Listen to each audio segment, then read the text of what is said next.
کہ اور ان کو گرفتار کیا کرنے کی کوشش کی گئی ہے، لیکن پی ٹی آئی کے وکلاء نے اسے ناکام بنایا ہے۔ لیکن پولیس کی بھرپور کوشش ہے کہ درخواست ضمانت دائر ہونے کے باوجود انہیں کسی طریقے سے گرفتار کیا جائے۔ جبکہ توشہ خانہ کیس میں عمران خان کے وارنٹ گرفتاری منسوخی کا تحریری حکم نامہ بھی اس وقت جاری ہو چکا ہے، جبکہ شیریں مزاری کے خلاف بھی رانا ثناءاللہ جو ہے وہ ایک بہت بڑا ایف آئی آر جو ہے وہ درج کروا رہے ہیں۔ اس حوالے سے سب سے پہلے تو ہم بات کر لیتے ہیں علی امین گنڈا پور پر جو حملہ ہوا ہے۔ جیو اس حوالے سے، جیو اور سما، آپ کو پتہ ہے کہ یہ کس طرح کے چینلز ہیں اور یہ کس طرح سے پٹوار خانہ کھول کے بیٹھے ہوئے ہیں۔ ان کی جو رپورٹنگ ہے میں پہلے وہ بیان کر دیتا ہوں۔ یہ کہتے ہیں کہ پی ٹی آئی رہنما علی امین گنڈا پور نے مبینہ طور پر پولیس چیک پوسٹ پر حملہ کر دیا۔ پولیس کے مطابق علی امین گنڈا پور نے ڈیرہ اسماعیل خان جاتے ہوئے داجل چیک پوسٹ پر مبینہ ہنگامہ آرائی کی، انہیں چیکنگ کے لیے روکا گیا تو انہوں نے چیک پوسٹ پر حملہ کر دیا۔ پولیس کا کہنا ہے کہ کے پی کے اور پنجاب سرحد پر چیک پوسٹ پر تمام گاڑیوں کی انٹری کی جاتی ہے۔ چیک پوسٹ پر ہنگامہ آرائی کے بعد علی امین گنڈا پور فرار ہو گئے۔ علی امین گنڈا پور یہ پولیس ترجمان کے مطابق شراب کے نشے میں دھوتے ان کی گاڑی کو تیز رفتاری پر روکا گیا تو ان کی پولیس اہلکاروں سے تلخ کلامی ہوئی۔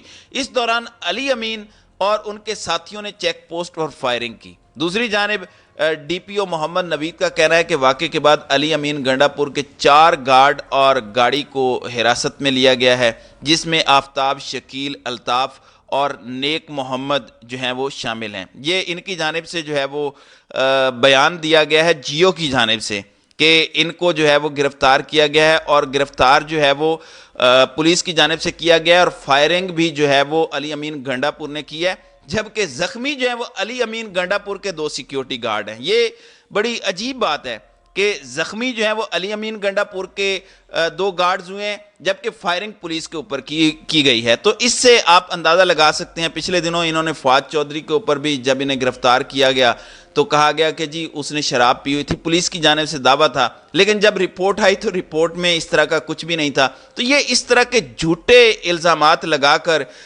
جو ہے وہ اس طرح کے حملے کر رہے ہیں پی ٹی آئی رہنماؤں کے اوپر۔ اب ناظرین اکرام، علی امین گنڈا پور کے حوالے سے اس وقت جو خبر آ رہی ہے وہ خبر تو یہی آ رہی ہے کہ علی امین گنڈا پور اس وقت جو ہے وہ محفوظ ہیں، کسی نامعلوم جگہ پر ہیں، اور لیکن ان کے جو گارڈز ہیں وہ پکڑے گئے ہیں، اور ایک گارڈ جو ہے وہ بری طرح سے زخمی ہے۔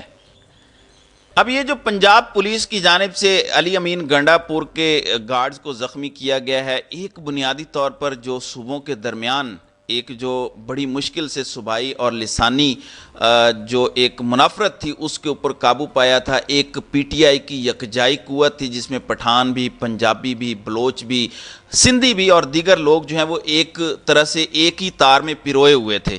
اب جس طرح سے پنجاب پولیس نے یہ ایک نئی روایت قائم کی ہے، ایک پٹھان کے اوپر حملہ کیا ہے، یقین کریں اس سے صوبوں کے اندر نفرت کی جو فضا ہے وہ پیدا ہو سکتی ہے۔ اس سے پہلے مریم نواز نے جو ہے وہ کے پی کے لوگوں کو دہشت گرد قرار دیا، رانا ثناءاللہ کا اس طرح کا بیان آ چکا ہے، مریم اورنگزیب اس حوالے سے بیان دے چکی ہیں، اعظم نذیر تارڑ جو وزیر قانون ہیں وہ اس حوالے سے اس طرح کا بیان دے چکے ہیں۔ تو خدا را عقل سے کام لیں۔ اس سے پہلے ہم بنگالیوں کو اپنے آپ سے مشرقی پاکستان کو الگ کر چکے ہیں، اور مشرقی پاکستان اسی وجہ سے الگ ہوا تھا، ایک لسانی بنیاد پر، اور دوسرا اس وقت کی سب سے مقبول ترین پارٹی کو وفاق میں نہیں آنے دیا گیا، ان کا حق جو ہے وہ چھیننے کی کوشش کی گئی۔ پھر اس کے بعد جو سانحہ ہم نے دیکھا مشرقی پاکستان کی صورت میں، بنگلہ دیش کی صورت میں، وہ ہمارے سامنے ہے۔ تو اس وقت ان طاقت کے سرچشموں کو جو ہے وہ عقل اور شعور سے کام لینا ہوگا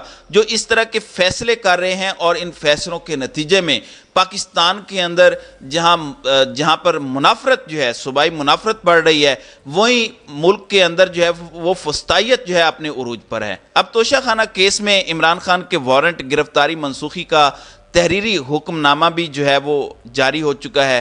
ایڈیشنل سیشن جج ظفر اقبال نے 3 صفحات کا حکم نامہ جاری کیا ہے۔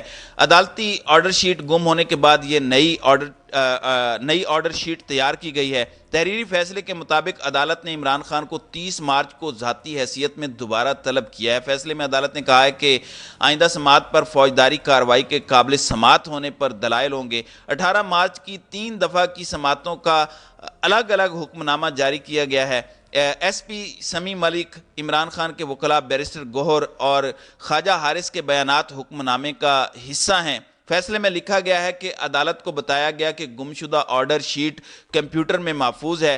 فائل گم ہونے کے تنازع کے حل کے لیے فائل دوبارہ بنائی گئی۔ دن 3:30 بجے عدالت کو بتایا گیا عمران خان جو ہے وہ عدالت پہنچ چکے ہیں، اور اس کے بعد 4 بجے عمران خان جو ہے وہ گیٹ پر موجود تھے۔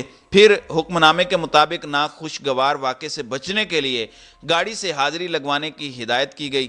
شبلی فراز، بیرسٹر گوہر اور ایس پی سمیع ملک کے دستخط جو ہے وہ کرانے کے لیے انہیں بھیجا گیا، اور بعد میں پھر جو شیٹ گم ہوئی وہ سارے کے سارے واقعات جو ہے وہ آپ کے سامنے ہیں۔ تو اب 30 مارچ کو کیس کے قابل سماعت ہونے پر دلائل ہوں گے، اور عمران خان کو بھی 30 مارچ کو جو ہے وہ اسلام آباد میں دوبارہ پیش ہونا ہے۔